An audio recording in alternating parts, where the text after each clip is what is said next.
بسم اللہ الرحمن الرحیم۔ السلام علیکم اسٹوڈنٹس، آج ہمارا لیکچر نمبر 2 ہے۔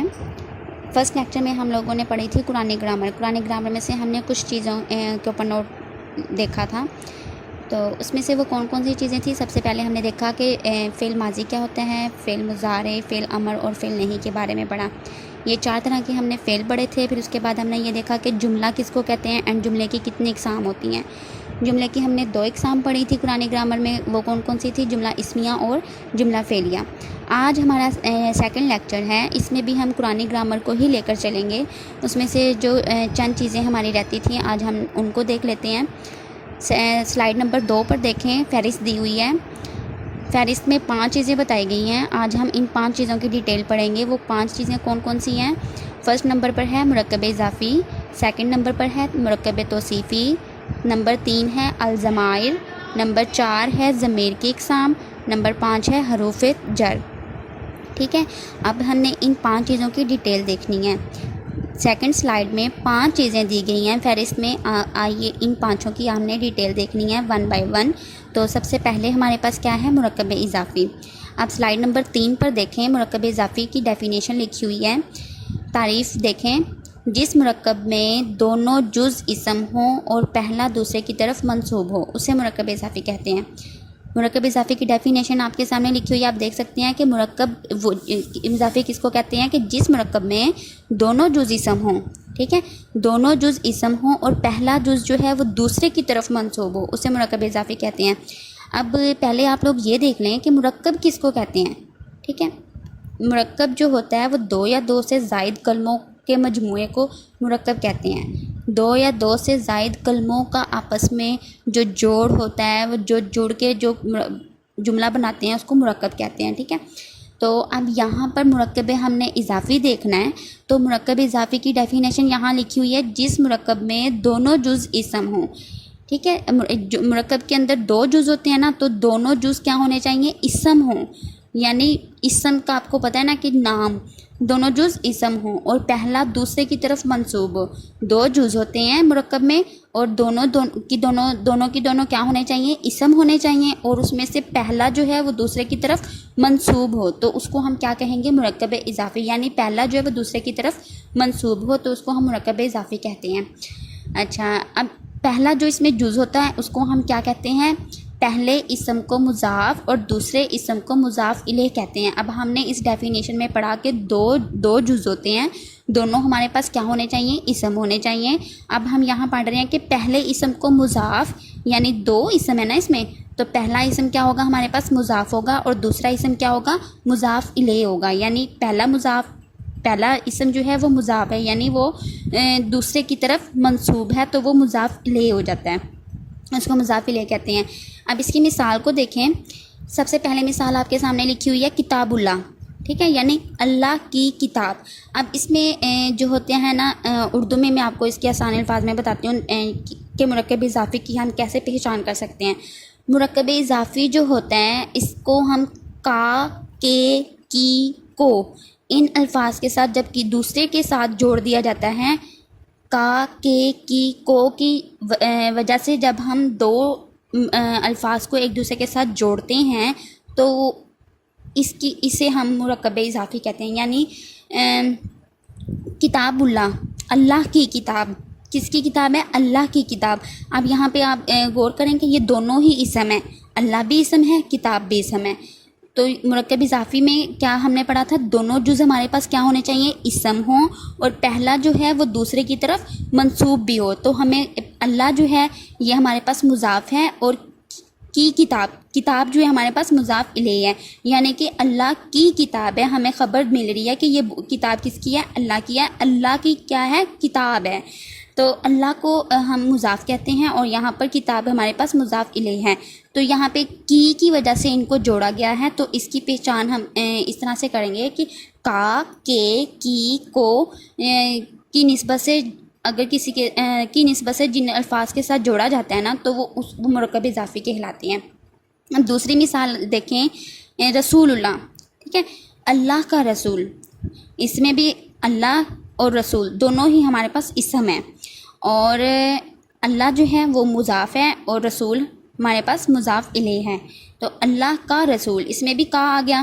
اوپر والی مثال میں کتاب اللہ میں بھی اللہ کی تھا، کی نسبت آئی، اور نیچے والی مثال میں ہمارے پاس اللہ کا یعنی کا کی نسبت آ گئی ہے. تو کا اور کی نسبت سے ان دونوں اسم کو جوڑا گیا ہے. تو یہ ہمارے پاس مرکب اضافی کی مثالیں ہیں. اب سلائیڈ نمبر 4 پر آ جائیں. سلائیڈ نمبر 4 پر ہے مرکب توصیفی. مرکب توصیفی کیا ہوتا ہے، اس کی ڈیفینیشن دیکھیں. وہ مرکب ہے جس میں ایک اسم دوسرے اسم کی اچھائی یا برائی بیان کرے. ان میں پہلے اسم کو موصوف اور دوسرے کو صفت کہتے ہیں. اب ان دونوں اس کی ڈیفینیشن دیکھیں ذرا. مرکب توصیفی کی کیا ہم نے پڑھی ہے، وہ مرکب ہے جس میں ایک اسم دوسرے اسم کی اچھائی یا برائی بیان کرے. ٹھیک ہے، مرکب وہی تھا نا، دو یا دو سے زائد کلمے. ٹھیک ہے، اب دو اسم تو اس میں موجود ہیں، اب اس میں ایک اسم جو ہے وہ دوسرے اسم کی اچھائی یا برائی بیان کر رہا ہے. تو اس میں پہلے اسم کو ہم موصوف کہتے ہیں اور دوسرے کو صفت کہتے ہیں، کیونکہ یہ دوسرے کی صفت بیان کر رہا ہے، دوسرے کی خوبی بیان کر رہا ہے، دوسرے کی کوالٹی اس کو شو کر رہا ہے، کوالٹی کو. تو اب وہ اچھی بھی ہو سکتی ہے اور بری بھی ہو سکتی ہے. پہلا اسم جو ہے جب دوسرے کی کوالٹی کو شو کرے گا، دوسرے کی خوبی یا صفت کو بیان کرے گا، چاہے وہ اچھی ہو یا بری ہو، تو وہ ہمارے پاس مرکب توصیفی ہوتا ہے. اب صفت ہمیشہ موصوف کے تابع اور مطابق آتی ہے. صفت جو ہوگی وہ ہمارے پاس کیا ہوگی، پہلے اسم جس کو ہم موصوف کہہ رہے ہیں، صفت ہمارے پاس کیا ہوگی، موصوف کے تابع ہوگی یا موصوف کے مطابق آئے گی. اب ہم اس کی مثال دیکھتے ہیں. اس کی میں نے 3 مثالیں لکھی ہیں آپ کے سامنے. پہلی ہے الرجل الصالح، ٹھیک ہے، اور دوسری ہے الرجلان الصالحان، تیسری ہے الرجال الصالحون. پہلی کیا ہے ہمارے پاس، الرجل الصالح یعنی نیک مرد. رجل کہتے ہیں مرد کو، صالح کہتے ہیں نیک کو.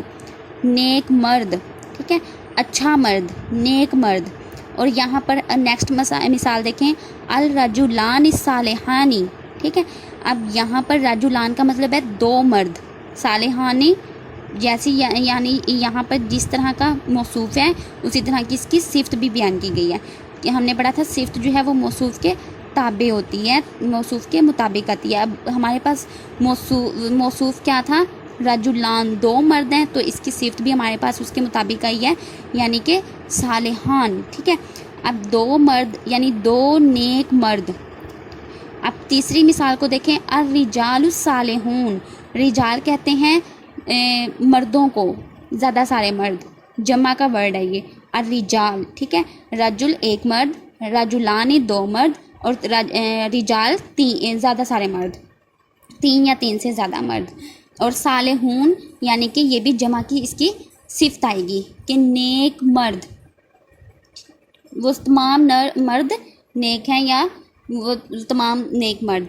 ٹھیک ہے، اب ہم نے پڑھا ہے کہ صفت جو ہے وہ موصوف کے تابع ہوتی ہے یا موصوف کے مطابق آتی ہے. پہلی مثال کے اندر دیکھیں گے کہ نیک مرد 1 مرد تھا، تو اس کے لیے ہم نے ایک سنگل اس کی جو ہے وہ لگائی ہے، ہم نے اس کی صفت بھی سنگل آئی ہے. ایک مرد 1 تھا، واحد تھا، تو اس کی صفت بھی واحد آئی. اب آگے جو ہے 2 مرد تھے، اس لحاظ سے اس کی صفت بھی 2 کے مطابق آئی. اس طرح سے تیسری مثال کے اندر زیادہ سارے مرد ہیں، جمع کا ورڈ ہے یہ، تو اس کی صفت بھی جو ہے وہ جمع میں آئی ہے. اب ان تینوں مثالوں سے کیا ثابت ہوتا ہے، ان تینوں مثالوں سے یہ ثابت ہوتا ہے اگر ہمارے پاس صفت واحد ہوگی تو اس کا موصوف بھی واحد ہوگا، اگر صفت تثنیہ میں آئے گی تو اس کا موصوف بھی تثنیہ ہوگا، اور اگر صفت جمع میں ہے تو اس کا موصوف بھی تثنیہ میں ہی آئے گا. یعنی صفت اور موصوف دونوں واحد میں ہی آئیں گے، یا پھر تثنیہ میں آئیں گے، یا پھر جمع میں آئیں گے. تو مرکب توصیفی میں پہلے جز کو موصوف اور دوسرے کو صفت کہتے ہیں. موصوف جو ہوتا ہے وہ ہمیشہ نکرہ ہوتا ہے اور صفت بھی نکرہ ہی آئے گی. اگر موصوف جو ہے وہ نکرہ ہوگا تو اس کی صفت بھی نکرہ ہی آئے گی، اور اگر اس کی موصوف جو ہے معرفہ ہوگا تو اس کی صفت بھی معرفہ آئے گی. موصوف واحد ہوگا تو صفت بھی واحد آئے گی، موصوف جمع میں ہوگا تو صفت بھی اس کی جمع میں آئے گی. مطلب جیسا موصوف ہوگا اس کی صفت ویسے ہی آئے گی. اب ہم نے 2 طرح کے مرکب پڑھے ہیں. پہلا مرکب ہم نے پڑھا ہے مرکب اضافی، دوسرا مرکب ہم نے پڑھا ہے مرکب توصیفی۔ اب ان دونوں میں جو فرق ہے وہ سمجھ لیں کیا فرق ہے۔ مرکب اضافی جو ہوتا ہے، مرکب اضافی میں 2 جز ہوتے ہیں، دونوں اسم ہوتے ہیں، ٹھیک ہے۔ پہلے جز کو، پہلے اسم کو مضاف کہتے ہیں اور دوسرے اسم کو مضاف الیہ کہتے ہیں، یعنی پہلے مضاف کی جو ہے وہ مضاف الیہ کی طرف نسبت کی جاتی ہے، ان کو کا، کی کے الفاظ کے ساتھ نسبت دی جاتی ہے۔ مثال ہم نے دیکھی تھی کتاب اللہ، یعنی اللہ کی کتاب۔ دوسری مثال دیکھی تھی رسول اللہ، رسول اللہ کا رسول، ٹھیک ہے۔ اب اس میں یہ ہے کہ جو مضاف ہوتا ہے نا مرکب اضافی میں، ٹھیک ہے، مرکب اضافی میں مضاف پر نہ تو لام تعریف داخل ہوتا ہے یعنی الف لام، ٹھیک ہے، نہ تو لام تعریف داخل ہوتا ہے اور نہ ہی اس پر تنوین آتی ہے، ٹھیک ہے۔ اب ہم نے جو اس کی مثال دیکھی تھی کتاب اللہ، ایسے نہیں آئے گا الکتاب اللہ، ٹھیک ہے، الف لام اس کے ساتھ نہیں لگائیں گے، یا کتابن ڈبل پیش تنوین اس کو کہتے ہیں، ٹھیک ہے، نہ تنوین آتی ہے نہ الف لام آتا ہے۔ اور اس کا مضاف الیہ جو ہوتا ہے وہ ہمیشہ کیا ہوگا، مجرور ہوگا، یعنی مضاف الیہ جس کی طرف نسبت کی جا رہی ہے وہ ہمیشہ مجرور ہوگا، یعنی اس کے آخری ورڈ کے نیچے زیر ہوگی۔ اور مضاف جو ہوتا ہے وہ ہمیشہ مضاف الیہ سے پہلے آتا ہے۔ یہ ساری باتیں جو ہیں وہ مرکب اضافی کے بارے میں آپ نے یاد رکھنی ہے۔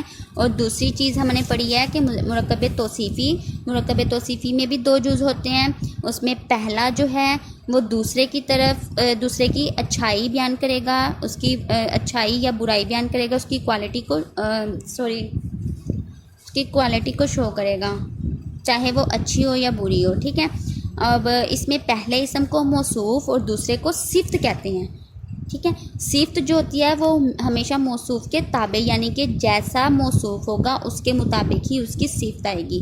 اگر وہ صفت جو ہے ہمارے پاس واحد ہے یا تثنیہ ہے یا جمع ہے تو اس کا موصوف اسی طرح کا ہوگا، یا پھر اگر ہمارے پاس موصوف واحد ہے، جمع ہے یا تثنیہ میں ہے تو ہمیں اس کی صفت بھی ویسی ہی لگانی ہے جیسا ہمارے پاس موصوف موجود ہے۔ اس کی 3 مثالیں آپ کے سامنے رکھی تھیں، الرجل الصالح، الرجلان الصالحان، الرجال الصالحون، ٹھیک ہے۔ پہلی جو ہے اس میں واحد ہے، ہمارے پاس موصوف واحد تھا، ہم نے صفت بھی واحد لگائی۔ پھر رجلان 2 مرد ہو گئے، یعنی تثنیہ کا تھا، تثنیہ ہمارے پاس موصوف ہے تو اس کی ہم نے صفت جو ہے وہ بھی تثنیہ ہی لگائی ہے۔ اسی طرح سے تیسری مثال کے اندر رجال ہوا جاتا ہے، یعنی موصوف جو ہے ہمارے پاس جمع میں آتا ہے تو اس کی ہم نے صفت بھی جمع میں ہی لگائی ہے۔ اگر ہمارے پاس موصوف معرفہ ہے تو ہم اس کی صفت بھی معرفہ ہی لگائیں گے، اگر ہمارے پاس موصوف نکرہ ہے تو ہم اس کی صفت بھی نکرہ ہی لگائیں گے۔ اب سلائیڈ نمبر 5 پر آ جائیں۔ سلائیڈ نمبر 5 پر ہے الضمائر، ٹھیک ہے۔ ضمائر کہتے ہیں ضمیر کی جمع کو، ضمیر کی جمع کو ضمائر کہتے ہیں۔ اب یہاں پر ضمیر کی ڈیفینیشن پڑھتے ہیں، یہاں پر تعریف لکھی ہوئی ہے۔ ضمیر وہ کلمہ ہے جو کسی اسم کی جگہ استعمال ہو، وہ اسم مخاطب، خواہ وہ مخاطب ہو یا غائب ہو یا متکلم ہو۔ اب کسی اسم کی جگہ پر جو کلمہ بولا جاتا ہے اس کو ہم ضمیر کہتے ہیں، ٹھیک ہے۔ کسی اسم، کسی نام کی جگہ پر، ٹھیک ہے، وہ نام مرد کا بھی ہو سکتا ہے، کسی جگہ کا بھی ہو سکتا ہے، کسی شخص کا، چیز کا، جگہ کا، اس طرح سے وہ نام کسی بھی چیز کا ہو سکتا ہے، تو اس کی جگہ پر جو کلمہ بولا جائے گا اس کو ہم ضمیر کہتے ہیں۔ وہ مخاطب بھی ہو سکتا ہے، غائب بھی ہو سکتا ہے اور متکلم بھی ہو سکتا ہے۔ تو اگر اسم ہمارے پاس مخاطب ہوگا یا غائب ہوگا یا متکلم ہوگا اس کے حساب سے ہی ہم اس کی ضمیر لگائیں گے۔ اس کی مثال دیکھیں، مثال میں 3 ضمیریں لکھی ہوئی ہیں۔ پہلی مثال ہے انا یعنی کہ میں، دوسری مثال ہے انتا یعنی تو، اور تیسری اس کی مثال ہے ہوا یعنی وہ، ٹھیک ہے۔ اس میں انا جو ہے وہ ہے میں یعنی متکلم، بات کرنے والا، اور انتا تو مخاطب کیا جا رہا ہے تو، ٹھیک ہے، یہ مخاطب ہے، اور ہوا یہاں پر غائب ہے، یہ وہ، ٹھیک ہے۔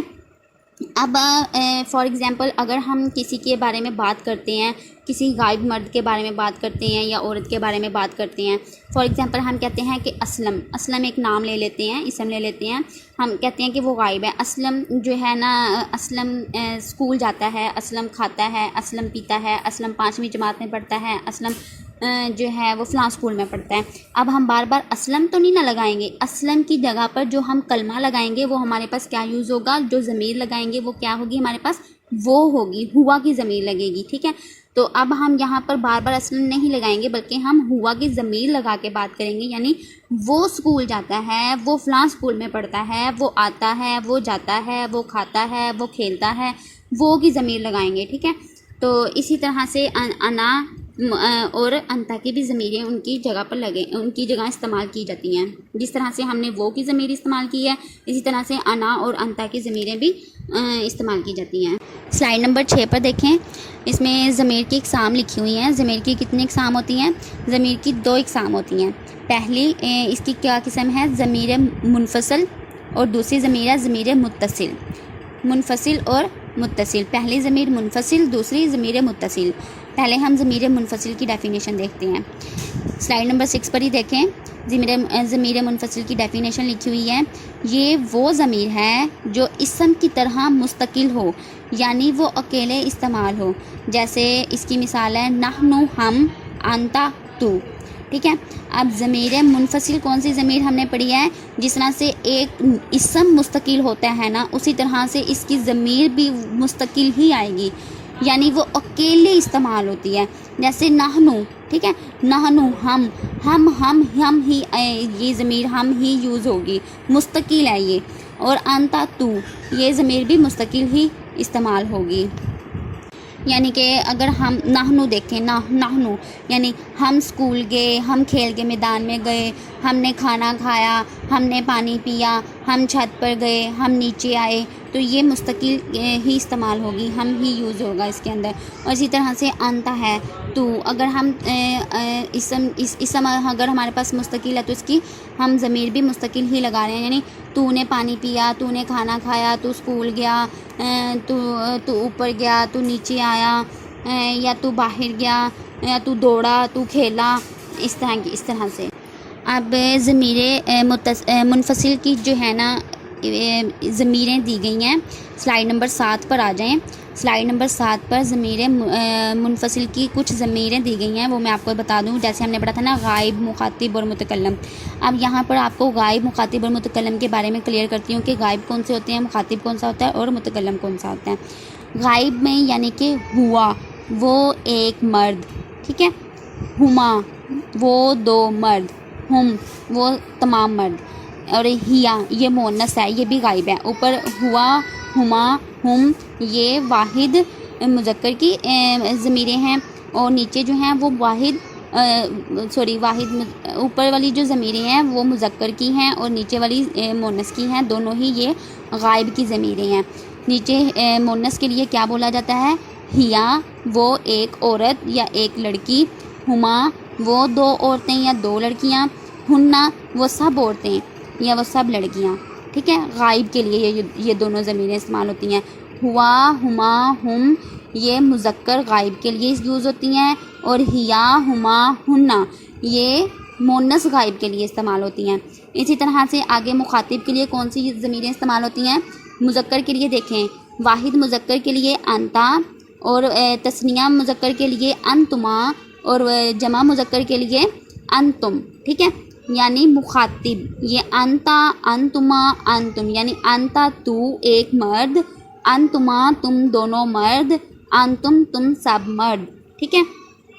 اب نیچے والی دیکھیں لائن، اس میں ہے انتی، اب یہ مؤنث کے لیے یوز ہوتا ہے، ٹھیک ہے۔ انتی، تو ایک عورت، انتما تم 2 عورتیں، انتمنا تم سب عورتیں، یہ مخاطب کے لیے تینوں یوز کی جاتی ہیں۔ اوپر والی مذکر کی ہیں، نیچے والی مؤنث کی ہیں، جس طرح سے ہم نے غائب کی پڑھی ہیں کہ اوپر والی جو ہیں وہ مذکر کی تینوں ضمیریں ہیں، نیچے والی تینوں مؤنث کی ضمیریں ہیں۔ اسی طرح سے مخاطب کی بھی ہم نے پڑھی ہیں کہ اوپر والی 3 جو ضمیریں ہیں، انتا، انتما، انتم، یہ تینوں مذکر کی ضمیریں ہیں، مذکر مخاطب کی، اور انتی، انتما، انتمنا، یہ تینوں مؤنث مخاطب کی ضمیریں ہیں۔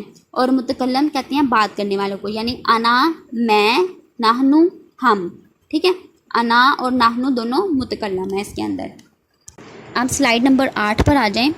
سلائیڈ نمبر 8 پر ہے ضمیر متصل۔ ہم نے 2 طرح کی ضمیریں پڑھی ہیں، پہلی ضمیر منفصل اور دوسری ضمیر متصل۔ پہلے ضمیر منفصل کی ڈیفینیشن پڑھی، اور پھر اس کی ہم نے ضمیروں کو دیکھا۔ اب ہم پڑھتے ہیں کہ ضمیر متصل کیا ہوتی ہے۔ ضمیر متصل کی ڈیفینیشن دیکھیں سلائیڈ نمبر 8 پہ۔ ضمیر متصل یہ وہ ضمیر ہے جو اکیلے استعمال نہ ہو بلکہ کسی پہلے لفظ کا جز ہو، یعنی کسی لفظ کے ساتھ جڑی ہوئی ضمیر کو ضمیر متصل کہتے ہیں۔ متصل کا مطلب بھی ہوتا ہے جڑا ہوا، ٹھیک ہے، جڑی ہوئی ضمیر کو ضمیر متصل کہتے ہیں۔ اس کی مثال دیکھیں، ضربتو۔ اب ہم نے منفصل میں تو یہ دیکھا تھا نا، ہوا، ہما، ہنا، ہیا والا، اور انتا، انتما، انتم، انتی، انتما، انتنا، ٹھیک ہے، وہ الگ سے تھیں وہ ضمیریں۔ اب ضمیر متصل میں کیا ہوتا ہے، لفظ کے ساتھ ہی جڑی ہوئی ہوتی ہے یہ ضمیر، ٹھیک ہے۔ اب ضربتو میں نہ ہوا آیا نہ ہیا آیا، ٹھیک ہے، نہ انا آیا نہ نحنو آیا، کچھ بھی نہیں آیا، بلکہ اس کے ساتھ اس کے اندر ہی یہ ضمیر چھپی ہوئی ہے، ضربتو، میں نے مارا۔ میں کے لیے ویسے جو ضمیر ہوتی ہے وہ انا یوز ہوتی ہے، ٹھیک ہے، انا کا مطلب ہوتا ہے میں، لیکن یہاں پر انا کی ضمیر نہیں آئی، بلکہ یہاں پر ضمیر جو ہے وہ اس کے اندر ہی جڑی ہوئی ہے، ضربتو کے ساتھ ہی جڑی ہوئی ہے، تو اس یعنی کہ میں نے مارا، ضربتو، میں نے مارا۔ اس میں جو تاپش تو ہے وہ ضمیر ہے، ٹھیک ہے، تاپش تو کیا ہے، اس میں ضمیر ہے۔ فعلنا، ہم نے کیا، ٹھیک ہے، فعلنا، فعل سے فعلنا، فعلنا ہم نے کیا، اس میں جو نون الف نا جو ہے وہ ضمیر ہے۔ ہم نے دو مثالیں دیکھی ہیں ضمیر متصل کی۔ پہلی مثال دیکھی ضربتو یعنی میں نے مارا، اس میں جو تاپش تو ہے وہ ضمیر ہے، ضربتو کے ساتھ تاپش تو جڑا ہوا ہے تو یہ ضمیر متصل ہے۔ اور اسی طرح سے دوسری مثال ہم نے پڑھی فعلنا، فعل کے ساتھ نون الف نا جڑا ہوا ہے، یعنی ہم نے کیا، فعلنا ہم نے کیا، اس میں نون الف نا جو ہے وہ ضمیر ہے اور اس کے ساتھ یہ جڑا ہوا ہے، اس لیے یہ دونوں ضمیر متصل کی مثالیں ہیں۔ اب سلائیڈ نمبر 9 پر آ جائیں۔ سلائیڈ نمبر 9 پر ضمیر متصل کی ضمیریں دی گئی ہیں، ضمائر الرفع المتصلہ، ٹھیک ہے۔ اس میں سب سے پہلا ہے تاء المتکلم۔ متکلم کہتے ہیں بولنے والے کو، بات کرنے والے کو، تو بات کرنے والے کے اینڈ پہ جو ضمیر آتی ہے وہ تاپش تو آتی ہے، جیسے حاضرتو، درستو، کتبتو، ٹھیک ہے، یعنی حاضرتو میں حاضر ہوا، درستو میں نے سبق پڑھا، کتبتو میں نے لکھا۔ اسی طرح سے تاء المخاطب یعنی مخاطب جس کے ساتھ بات کی جا رہی ہوتی ہے اسے مخاطب کہتے ہیں، اور اس کے لیے ضمیر جو یوز ہوتی ہے وہ ہوتی ہے تا زبر تا، یعنی اینڈ پر زبر آتی ہے اس کی ضمیر کے اوپر۔ اس میں اب یہی ضمیریں دیکھیں، حاضرتا، درستا، کتبتا۔ اب یہ جو ہے تا المخاطب، حاضرتا، درستا، کتبتا، یہ تینوں جو ہیں وہ مذکر مخاطب کی جو ہیں وہ ضمیریں استعمال ہوئی ہیں۔ حاضرتا وہ مرد حاضر ہوا، درستا اس مرد نے پڑھا، کتبتا اس مرد نے لکھا۔ اب آگے ہے تاء المخاطبہ۔ اب تاء المخاطبہ سے ہی پتہ چل رہا ہے کہ یہ مونس کے لیے استعمال ہوتی ہے، یعنی مونس کے ضمیر کے نیچے زیر آتی ہے، تازرتی، ٹھیک ہے، اس کے نیچے زیر آتی ہے، یہ مجرور ہوتی ہے اس کی ضمیر، جیسے حاضرتی، درستی، کتبتی، ٹھیک ہے۔ اور اسی طرح سے ہے نا الفاعلین، یعنی نا جو ہوتا ہے یہ ہم کے لیے یوز ہوتا ہے، تو اس کے لیے اس کی ضمیریں کیا ہوتی ہیں، حاضرنا ہم حاضر ہوئے، درسنا ہم نے سبق پڑھا، کتبنا ہم نے لکھا۔ اسی طرح سے ہے الف الاسنین، اسنین یعنی دو، تثنیہ کے لیے یہ یوز ہوتا ہے، دو لوگوں کے لیے یہ ضمیر یوز ہوتی ہے، جیسے حاضرہ وہ دو مرد حاضر ہوئے، دارسا ان دو مردوں نے پڑھا، کتبہ ان دو مردوں نے لکھا۔ اسی طرح سے ہے واو الجماعت، یعنی واو الجماعت، جماعت سے پتہ چلا کہ یہ جمع کے لیے یوز ہوتی ہے، یہ جو واو الف ہوتا ہے یہ جمع کے لیے یوز ہوتا ہے، واو اور الف، ٹھیک ہے۔ اب جیسے حاضرو، داراسو، کاتابو، یہ جو الف ہے یہ لکھنے میں آتا ہے لیکن پڑھنے میں یہ نہیں پڑھا جاتا۔ حاضرو وہ سب مرد حاضر ہوئے، داراسو ان سب مردوں نے سبق پڑھا، کاتابو ان سب مردوں نے لکھا۔ اسی طرح سے آگے لاسٹ اس کی ضمیر ہے نون نسوہ، نسوہ کہتے ہیں عورتوں کو، ٹھیک ہے، جمع کا یہ صیغہ ہے نسوہ، تو عورتوں کے لیے یعنی مونس کے لیے اینڈ پہ اس کے لیے ضمیر جو یوز ہوتی ہے وہ کیا ہوتی ہے، نون، یعنی کہ نون آتا ہے ان کے اینڈ پہ عورتوں کے۔ تو اس کی ضمیریں دیکھیں، حاضرنا، درسنا، کتبنا، ٹھیک ہے. حاضرنا وہ سب عورتیں حاضر ہوئیں، درسنا ان سب عورتوں نے سبق پڑھا، کتبنا ان سب عورتوں نے لکھا. یہ تو تھیں ضمیریں، ضمیر متصل، ٹھیک ہے. یہ جڑی ہوئی ضمیریں ہوتی ہیں، یہ کسی اسم کے ساتھ جڑ کر آتی ہیں، ان کو ضمیر متصل کہتے ہیں. اب سلائیڈ نمبر 10 پر آ جائیں. سلائیڈ نمبر 10 پر ہے حروف جر، ٹھیک ہے. حروف جر کس کو کہتے ہیں؟ دیکھیں، حروف جر کے لگ جانے سے وہ اسم کو مجرور یعنی زیر کر دیتا ہے، جیسا کہ مثال میں بھی دیا گیا ہے، لا تسجدوا للشمس ولا للقمر. اب حروف جر کس کو کہتے ہیں؟ یعنی حروف جو جر ہوتے ہیں وہ حرف جر کے لگ جانے سے جو اسم ہوتا ہے، اسم کا آخری حرف جو ہوتا ہے اس کے نیچے زیر آتی ہے، وہ مجرور ہو جاتا ہے. حرف جر کے لگ جانے سے کیا ہوتا ہے؟ اسم مجرور ہو جاتا ہے، یعنی اسم کے نیچے زیر آ جاتی ہے. مثال میں دیکھیں، پہلی مثال لکھی ہوئی آپ کے سامنے، لا تسجدوا للشمس. اب للشمس کے اندر جو لام ہے وہ حرف جر ہے، تو شمس ہمارے پاس اسم ہے. اب اس اسم کے سین کے نیچے زیر آ گیا ہے، یہ اسم مجرور ہو گیا ہے، زیر آ گیا اس کے نیچے. للشمسی میں لام جو ہے وہ حرف جر ہے اور سین کے نیچے زیر حرف جر کی وجہ سے آئی ہے. تو آگے دیکھیں، ولا للقمری. اسی طرح سے للقمری میں لام جو ہے وہ حرف جر ہے اور را کے نیچے اسی وجہ سے زیر آ گیا، کیونکہ پہلے حرف جر آیا تو اس کے بعد اسم کے نیچے زیر آ گئی، وہ اسم مجرور ہو گیا. اس مثال میں للشمسی سین کے نیچے زیر ہیں، یہ لکھا ہوا بھی ہے. اب آگے دیکھیں، سلائیڈ نمبر 11 پر آ جائیں. جس مرکب میں کوئی حرف جر کسی اسم سے متصل ہو، یعنی جس مرکب میں کوئی بھی حرف جر اسم کے ساتھ جڑا ہوا ہوگا تو اس کو ہم کیا کہیں گے کہ یہ مرکب جاری ہے، ٹھیک ہے. جو کوئی بھی جس مرکب کے ساتھ کوئی حرف جر اگر جڑا ہوا آئے گا، کسی اسم کے ساتھ حرف جر جڑا ہوا آئے گا، متصل ہوگا، تو ہم کہیں گے یہ مرکب جاری ہے، ٹھیک ہے. اب یہاں پر ہم نے مثال دیکھی للشمسی، ٹھیک ہے، اور للقمری، ٹھیک ہے. تو للشمسی لام حرف جر ہے، یہ اسم کے ساتھ جڑا ہوا آیا ہے، تو اسے ہم کہیں گے کہ یہ مرکب جاری ہے. اب حرف جر جو ہوتے ہیں وہ 17 ہوتے ہیں جو کہ درج ذیل ہیں. اب سلائیڈ نمبر 12 پر دیکھیں، 17 کی 17 حرف جر دیے گئے ہیں، ان کو دیکھیں. اب سلائیڈ نمبر 12 پر آ جائیں. سلائیڈ نمبر 12 پر وہ 17 حرف جر دیے گئے ہیں. سب سے پہلے ہے من، یعنی سے، الا طرف، ان سے، الا پر، فی میں، لام، با، حتی یہاں تک کہ، قاف، واو قسم، تا قسم، یعنی واللہ.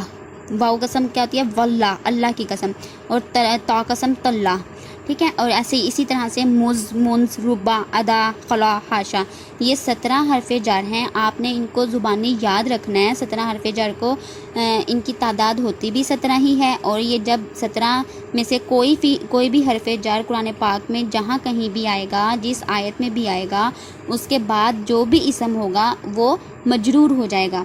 ان 17 حرف جر کے اندر سے اگر ایک حرف جر کسی بھی آیت میں آئے گا، یا دو آتے ہیں، یا ایک آیت میں کافی حرف جر بھی یوز ہو سکتے ہیں، تو حرف جر کے بعد والا جو اسم ہوگا وہ ہمیشہ مجرور ہوگا، یعنی اس کے نیچے زیر آ جائے گی.